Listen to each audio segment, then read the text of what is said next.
বিএনপির সভাপতি এই শাহজালালের স্মৃতি বিজড়িত এই সিলেটে আজকে আমাদের নেতা দেশ এবং জাতিকে নিয়ে তার যে মিশন, তার যে পরিকল্পনা এই জাতির সামনে তুলে ধরবেন। এখান থেকে পুরো জাতি দিক নির্দেশনা পাবে আগামী দিনের বাংলাদেশের নির্বাচন পরবর্তীতে ধানের শীর্ষে দেশের মানুষ বিজয়ী করলে কিভাবে দেশকে এগিয়ে নিয়ে যাবেন এবং জাতিকে এগিয়ে নিয়ে যাবেন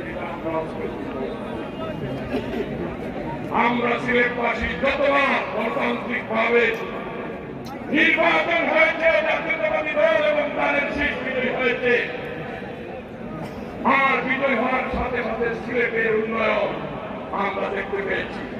এই মাদ্রাসা ময়দানে আমাদের নেত্রী এবং খালেদা জিয়া সিলেটের 4 জেলাকে নিয়ে বিভাগ ঘোষণা দিয়েছিলেন এবং প্রতিষ্ঠা করেছিলেন। এইভাবে অনেক ঘটনা আমি বলাবো না।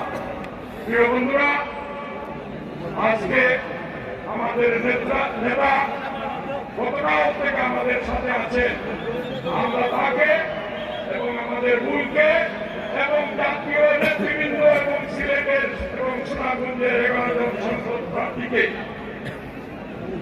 এই সভায় উপস্থিত হওয়াতে সমাবেশ সফল করাতে আপনাদের কৃতজ্ঞতা জানিয়ে আমি আমার সভাপতির বক্তব্য এখানে শেষ করলাম।